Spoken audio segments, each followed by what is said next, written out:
Several outlets are reporting that CM Punk indeed is not the devil in All Elite Wrestling, with sources close to CM Punk also confirming he's not the man behind the mask in All Elite Wrestling. Kota Ibushi is now All Elite after participating in the Like a Dragon street fight last night on AEW Dynamite. Speaking of which, we've got details on that vicious street fight in the show. Backlash is headed overseas once again this coming year. It's going to be in France this time as well in 2024. Details on that as WWE has made the announcement this morning. Speaking of overseas premium live events, Logan Paul will be headed to Australia in Perth for Elimination Chamber next year. He's now officially been advertised for the event. We got the ratings for Tuesday's edition of NXT on USA Network.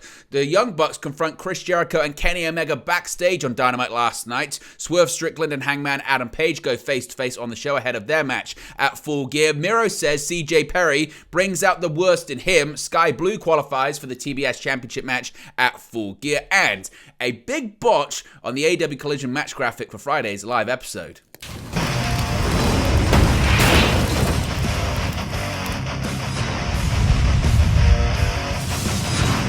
Hey guys, welcome back to Wrestling News 365. Hope everyone is doing very well. As always, there are plenty of news stories to get into in the world of professional wrestling. Let's start off talking about CM Punk with confirmation indeed he is not the devil, at least not in AEW.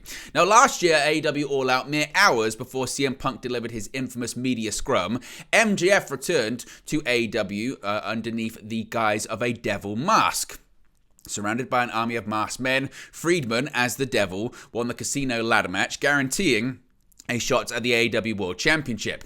He cashed in that opportunity shortly after Full Gear, defeating Jon Moxley to become the AEW World Champion, a title he still holds. Flash forward more than a year, and in storyline, someone has stolen Friedman's devil mask, and along with their own group of masked assailants, they are laying waste to various members of the AEW roster. It began in September when a video randomly aired on AEW Dynamite of a group of masked individuals attacking Bullet Club Gold leader Jay White. The camera then panned to show someone in Friedman's devil mask before the feed cut out. The Devil and his minions returned this past Wednesday, last week on Dynamite, laying waste to the Acclaimed and Billy Gunn, who has been working with Friedman as of late on AEW programming. When the latest video aired, Friedman stood in the ring staring down at a retreating White, seeming to confirm that whoever is under the devil mask is not the AEW World Champion. As rumours have swirled about who may be under that mask, some fans have speculated that it is none other than CM Punk, who is swerving everyone and returning to the promotion to go after Friedman. Punk has leaned into this rampant speculation, posting clips to his Instagram stories and graphics to his stories, featuring himself previously in WWE as, you guessed it, the Devil. Now, we brought you the story last night that Fightful Select had reported that despite Punk's teases, the Second City Savior is not the man behind the devil mask and recent attacks. Now, House of Wrestling Nick Hausman have posted an update on this, saying they can also confirm that they have been told the same thing, and they've also been told by those close to Punk's camp that he is just having fun, playing into the perceived teases that he's returning to both either WWE or AEW. Now, Hausman has been told that he's well aware of the speculation, since he is regularly asked on the street daily about the Devil angle and a potential return at Survivor Series, which is not happening. Currently, according to Hausman, he focuses on minding his own business and caring for his dog, Larry. So, as of right now, according to Sean Ross Sapp, according to Nick Hausman, according to people close to CM Punk, the Devil is not CM Punk in All Elite Wrestling. But last night on Dynamite, did we get a bit of a hint as to actually who it is? Did they tell us in plain sight indeed who the Devil was? Now, there was a backstage segment which you can see right here involving Roderick Strong, the Kingdom, and Adam Cole, and an interesting line and actual body language during the segment has caught some people's attention. And Roderick Strong was telling Adam Cole that MJF is the Devil, and then he then said this line saying, quote, "Right now I'm telling you on my life, he is the Devil." But when he said he is the Devil, he pointed very directly at none other than Adam Cole. Did Roderick Strong tell us the identity of the man behind the mask, saying he is the Devil, referring to Adam Cole himself? Let me know your thoughts about that. Let me know your thoughts about Punk too in the comments section below. Now, Kota Ibushi, it's now been confirmed finally, is All Elite. AEW President Tony Khan has announced that former New Japan Pro Wrestling star Kota Ibushi has officially signed with AEW. Khan revealed after this week's AEW Dynamite that the Japanese star, who made his in-ring AEW debut in July at Blood and Guts, is All Elite following his match on AEW Dynamite. He said, quote, "The Golden Star won the Sega Like a Dragon street fight tonight on AEW Dynamite on TBS, and now it's official, Kota Ibushi is All Elite." And we're going to get into what happened in just a second when it comes to the Like a Dragon street fight. Now, the match was actually the 41-year-old's fourth match in AEW, with his previous 3 matches also being multi-man tag team matches. Ibushi was a part of the inaugural All-In event back in 2018, which eventually led to the formation of AEW, featuring in the main event of the show. Ibushi has been a free agent since February, when his contract with New Japan Pro Wrestling expired, concluding his 7-year tenure with the company.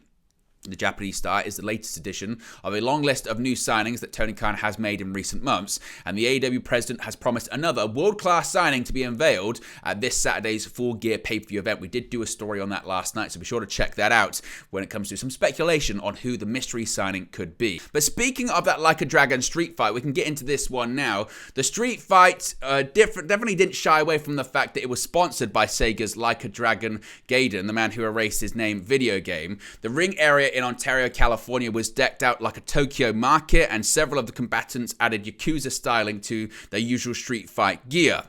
As I mentioned, it featured some of the biggest names in AEW right now. The 4-on-4 between the Golden Jets and Friends and the Don Callis family split into 3 separate fights in and around the ring. Kenny Omega and Kota Ibushi dealt with Brian Cage and Kyle Fletcher. On the Toyota Arena Concourse, Chris Jericho battled Konosuke Takeshita. And outside, the Hoss fight between Powerhouse Hobbs and Paul White played out. It didn't last long, though, and the spot kind of took Paul White out of the match, involved actually Powerhouse Hobbs body slamming Paul White onto the hood of a car off some wooden pallets outside of the arena.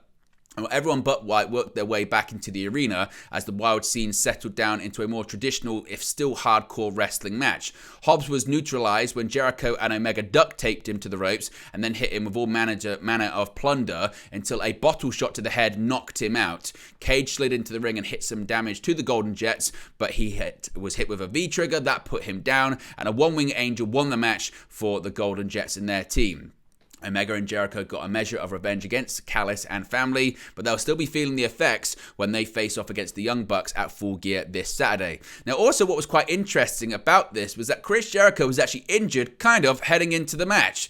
Now, after this week's Dynamite, Jericho replied to a fan asking him on X if the fireworks and pyro for Kenny Omega's entrance burnt his shoulder. And Jericho responded, yes, they did. And actually, if you go back and watch Omega's entrance, you can see it. Former AEW World Champion teamed up with Omega, Paul White, and new AEW star Kota Ibushi in the street fight and entering the arena first for his team. Omega and Ibushi followed next, and during their entrance, the fireworks briefly lit up Chris Jericho's right shoulder, thankfully causing minimal damage. But certainly, it was noticeable during the moment that Jericho had been caught by the pyro. What did you think of the street fight? What did you think of the gimmick of the Like a Dragon nature and sponsorship of it? What did you think of Paul White's performance as well? Let me know your thoughts about all of it in the comments section below.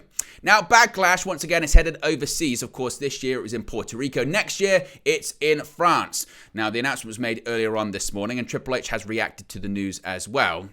Following the success of WWE Backlash 2023 in Puerto Rico, which saw it become the highest grossing and most viewed Backlash in company history, WWE are no doubt hoping to repeat that success in France. The host for the 2024 edition of WWE Backlash was announced earlier today, marking the first time a WWE Premium Live event will take place in the country. This is the latest international engagement for WWE, which has already seen Elimination Chamber be announced for Australia and Bash in Berlin taking place in Germany. Triple H has reacted to the announcement on Twitter by posting, quote, another historic first for WWE in 2024 with Backlash France live in Lyon on May 4. Now, the LDC Arena, which is where the event is going to be taking place, is a new arena which is opening in November. It's opening this month with a capacity of 16,000.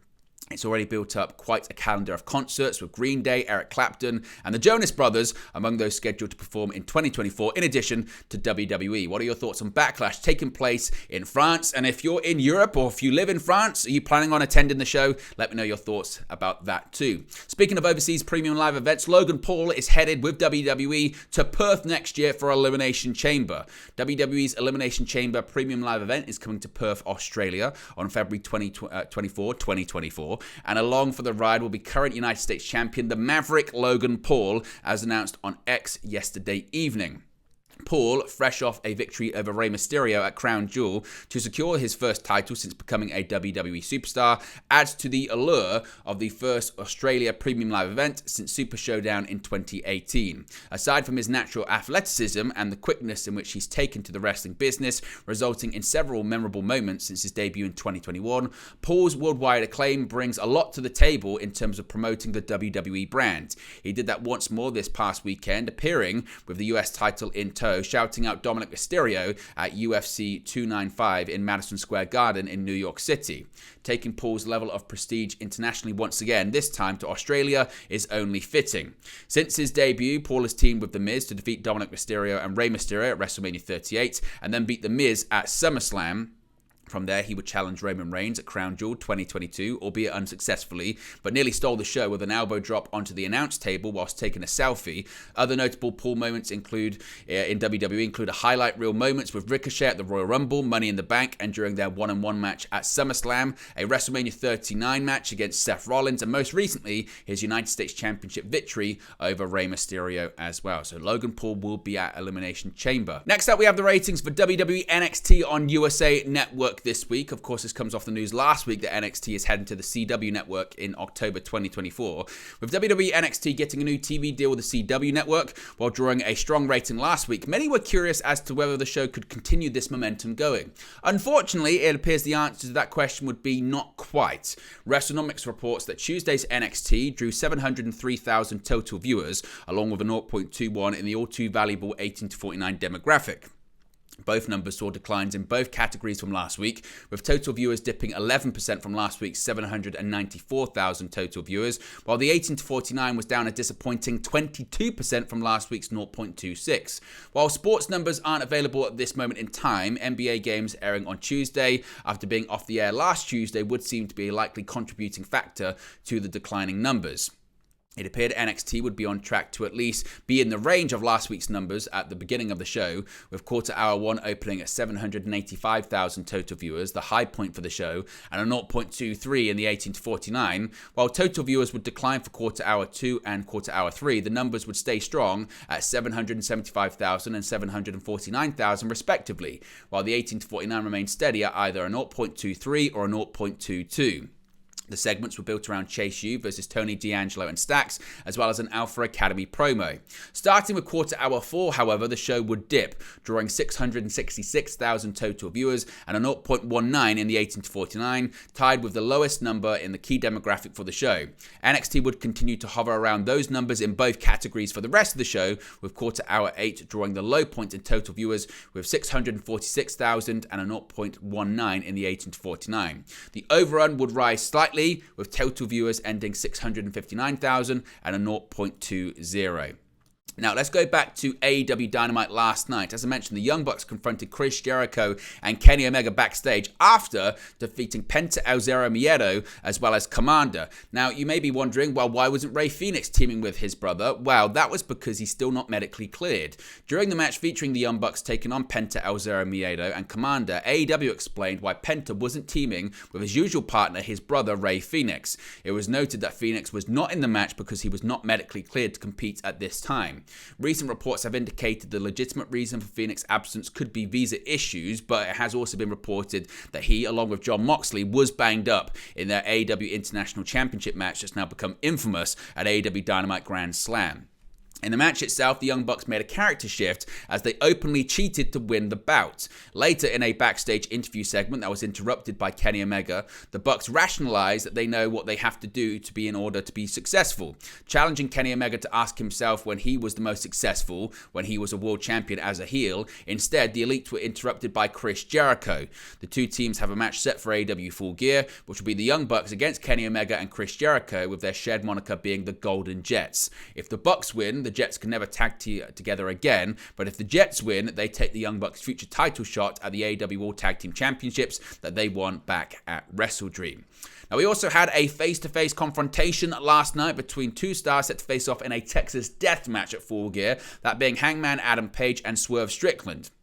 Ahead of AEW Full Gear coming to pay-per-view this Saturday, two AEW stars had a big segment with consequences last night. There was an in-ring interview segment with Tony Schiavone hosting, Hangman Adam Page facing off against Swerve Strickland. There was a big stipulation on the conversation. Should either of the opponents get physical with one another, the match at Full Gear would be cancelled and they would be suspended for the rest of 2023.